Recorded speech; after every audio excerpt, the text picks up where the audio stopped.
ఇక్కడ వైరస్ నుంచి ఆవును రక్షించింది ఎవరు? వైరస్ నుంచి మరో మరో మరో మరో జంతువులను రక్షించింది ఎవరు? మనుషులకే కదా కరోనా వచ్చింది.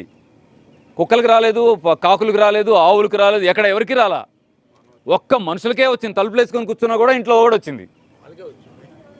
వాటికేటికి రాలా. ఎందుకు? వాటికి ఇమ్యూనిటీ ఉంది. ఇమ్యూనిటీ ఎందుకు ఉంది? సహజ ఆహారాలు తిన్నాయి అంటే సహజ ఆహారాలు తిన్న వాటన్నిటికీ ఇమ్యూనిటీ ఉండేట్టయితే అదే సహజ ఆహారాలు తిన్నప్పుడు మానవుడికి కూడా ఇమ్యూనిటీ ఉంటుందా? ఉండదా? ఉంటుంది. సహజ ఆహారం అంటే ఏంటి? సహజ ఆహారాలు అంటే అన్ని పోషక విలువలు కలిగిన ఆహారము. అన్ని పోషక విలువలు కలిగిన ఆహారం ఉండాలంటే ఉండాలి, ఆ పోషక విలువలన్నీ భూమిలో ఉండాలి. భూమాత ఆరోగ్యమే భూమిలో పండిన పంట యొక్క ఆరోగ్యము. భూమాత ఆరోగ్యంగా ఉండాలంటే ఏం జరగాలి? భూమికి గోవుకి ఉండే అనుబంధం మిగిలి ఉండాలి. భూమికి గోవుకి ఉండే అనుబంధాన్ని కట్ చేసి నువ్వు యూరియా వేద్దామా, అమోనియా వేద్దామా, ఫాస్ఫేట్ వేద్దామా, 28 వేద్దామా, 38 వేద్దామని మొదలెట్టి కుదరకపోతే దానిపైన ఎండ్రిని కొడదామా, ఇంకేదో అంటారు, ఆ పేర్లు నాకు గుర్తురాట్లా, ఏం కొడదామని ప్లాన్ వేసి అడుగున మొలిసే కలుపును చంపడానికి కూడా సార్ చెప్పినట్టు గ్లైఫోసైట్ వేసి అది నాకు అన్నంగా పెట్టి నీకు సీజనల్ వ్యాధులు వస్తున్నాయా అంటే, అది కరోనా అయ్యా అంటే తప్పెక్కడుంది? జీవన విధానంలో కాదు. కాబట్టి వీళ్ళు సీజనల్గా వస్తున్నాయని చెప్తున్నటువంటి అన్ని చిన్న చిన్న వ్యాధుల నుంచి పెద్ద వ్యాధి దాకా ఏంటయ్యి? ఖచ్చితంగా లైఫ్ స్టైల్ డిజార్డర్సే. వాళ్ళు అనౌన్స్ చేయకపోతే మనం అనౌన్స్ చేద్దాం. ఎందుకంటే మనకు ఆ రైట్ ఇచ్చింది సైన్స్, మెడికల్ సైన్స్. కాబట్టి ఆ చివరి 5వది కూడా తీసి ఎంటేసేయచ్చు. ఖచ్చితంగా లైఫ్ స్టైల్ డిజార్డరే. శుభ్రంగా ఉన్నవాడికి జలుబు చేయడం లేదు, శుభ్రంగా ఉన్నవాడికి జ్వరం రావడం లేదు, శుభ్రంగా ఉన్నవాడికి వామిటింగ్స్ రావడం లేదు, శుభ్రంగా ఉన్నవాడికి మోషన్ ఇబ్బంది అవ్వడం లేదు. అయిపోయే. కాబట్టి ఇప్పుడు అమ్మ పరిష్కారం లేని సమస్య ఎక్కడుంది? అమ్మకి మీరు సహకరించండి చాలు. అమ్మలు డాక్టర్లుగా మిగిలిన సమాజం ఇలాగే ఉంటుంది. అమ్మలు డాక్టర్లుగా మారాలంటే మనం సహకరించాలి. ఏం సహకరించాలి? ఆవులు పెంచండి. ఆవుకి భూమికి అనుబంధం తేండి. ఆవుకి భూమికి అనుబంధం ఎప్పుడు తెస్తారో అప్పుడు ఆ పంటలు పట్టుకెళ్ళి మీరు ఇస్తే ప్రతి వంటగది మందుల షాపే, ప్రతి అన్నం ముద్ద అమృతమే అవుతుంది. అమ్మ డాక్టర్ అయి తీరుతుంది. నిజానికి ఈరోజు ఏం కావాలంటే హైదరాబాద్ అంతా జరుగుతూ ఉంటాయి. స్త్రీ గొప్పది అనే వైపుగా ఒక సత్యాన్ని చెప్పడం కోసం మనవాళ్ళంతా ప్రయత్నం చేస్తూ ఉండుంటారు. వాళ్ళదంతా రైట్, 100% రైట్. మనం 1%ని వాళ్ళకి యాడ్ చేయగలం.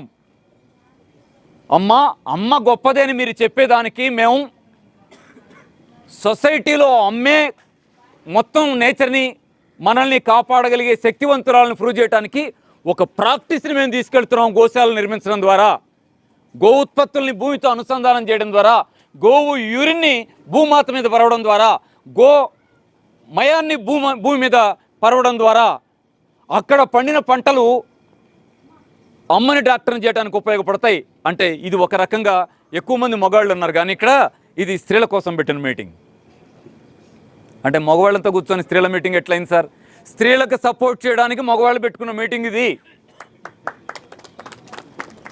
స్త్రీల మీటింగే, స్త్రీలు లేరు మరి ఏంటి? స్త్రీలకు సపోర్ట్ చేయడానికి మగవాళ్ళు పెట్టుకున్నారు. పట్టండి, వ్యవసాయం మీద పడదాం, మంచి ఆహారాన్ని పండిద్దాం, పట్టుకెళ్ళి ఇంట్లో ఇద్దాం, వండి నీకు పెడితే తినండి, అమృతం ముద్దల్లాగా ఉంటాయి. అన్నం పరబ్రహ్మ స్వరూపం.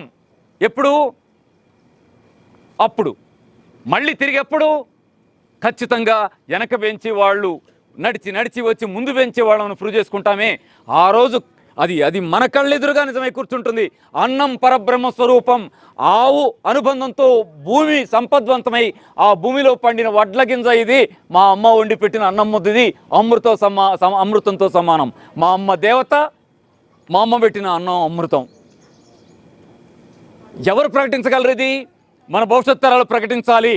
ప్రకటించాలంటే ఏం చేయాలి? మీరు దీనికోసం కష్టపడి తీరాలి ఫ్రెండ్స్. నేను కొన్ని డీటెయిల్స్ మీకు ఇస్తాను. శర్మ గారు కరపత్రంలో చూశాను నేను, పోస్టర్ పంపారు నాకు, ఈ మీటింగ్ పోస్టరు పంపినప్పుడు నన్ను ఇంకో మాట అడిగారు. మా వాళ్ళు ఇష్టపడి వస్తున్న వాళ్ళు ఒక 50 మంది దాకా ఉన్నారు సార్, ఇంకా మీరు ఒకవేళ మీ వాళ్ళు ఎవరన్నా ఉంటే రమ్మనండి అంటే, గోశాల ఎవరన్నా మీరు పెడితే వెళ్ళి చూసి వచ్చాను, కానీ గోశాల వాళ్ళు ఎవరు నా వాళ్ళు కాదు, మీరే వాళ్ళు. మీరు ఇక్కడికి వస్తే మరి ఇంతకంటే నా వాళ్ళు ఇంకెవరు లేరు. అంటే నా మైనస్ అర్థమైందా, నా పొజిషన్ అర్థమైందా? నేను ఇంకో 150 మందిని కాదు, ఇద్దరిని కూడా తేలేను. ఎందుకంటే నేను వాళ్ళ పెట్టిన గోశాలలో వెళ్ళి చూసి వచ్చాను, కానీ నేను గోశాలలో పెట్టించలేదు. నాకెవరూ లేరు గోశాలలో పెట్టిన వాళ్ళు. గోశాలలో పెట్టిన వాళ్ళంతా నా వాళ్ళు అనుకొని నేను హాయిగా సంతోషపడుతున్నాను. నా బరువు కానీ బరువుని, వాళ్ళ బరువుని నేను ఓన్ చేసుకొని వీళ్ళంతా నా వాళ్ళు అంటున్నాను తప్ప నాకెవరు లేరు. అట్లాగా సార్ మీ ఫాలోవర్స్ ఉంటారుగా, వాళ్ళన్న బట్టరండి అని. నా ఫాలోవర్స్ ఎలాంటి వాళ్ళు, షుగర్ వచ్చిందండి తగ్గడానికి ఏం చెప్తారో చెప్పంటారు, కానీ గోశాల పెడదామండి పట్టు ఆవులు తెచ్చుకొని ఇంట్లో కట్టేసుకుందామని ఎవరనాలి? థైరాయిడ్ వచ్చింది నువ్వేమని చెప్తావా? షుగర్ వచ్చింది ఏమని చెప్తావా? నడుము నొప్పి వస్తుంది అని చెప్పి, మా అమ్మమ్మకి మోకాళ్ళ నొప్పి ఉంది నువ్వేమని రాసిస్తావా? ఇది కదా అని చెప్పలేక కూరుకున్నాను. అంటే ఎవరిని పంపట్లేదంటే నెగిటివ్గా వినిపిస్తుంది ఏమో, మౌనం ఏదో అంటారు కదా, అలా కామ్గా నేనేం ఆన్సర్ పెట్టలే ఆ మెసేజ్కి. చూసి ఊరుకున్నాను కామ్గా. అక్కడికి వెళ్ళి ఏమండి నాకు ఎవరు లేరండి వీళ్ళు తప్ప అనేద్దాం, వీళ్ళు మీకేం తెలుసండి అంటే ఇప్పుడు తెలుసు కదా అందాం అనుకొని కామ్గా వచ్చాను.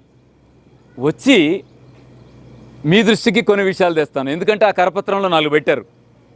ఏమనంటే రామచంద్ర అనే అతను వస్తాడు, వచ్చి షుగర్ గురించి, థైరాయిడ్ గురించి, బీపీ గురించి, క్యాన్సర్ గురించి ఇలా అన్నీ మీకు చెప్పేస్తారు అని పెట్టారు.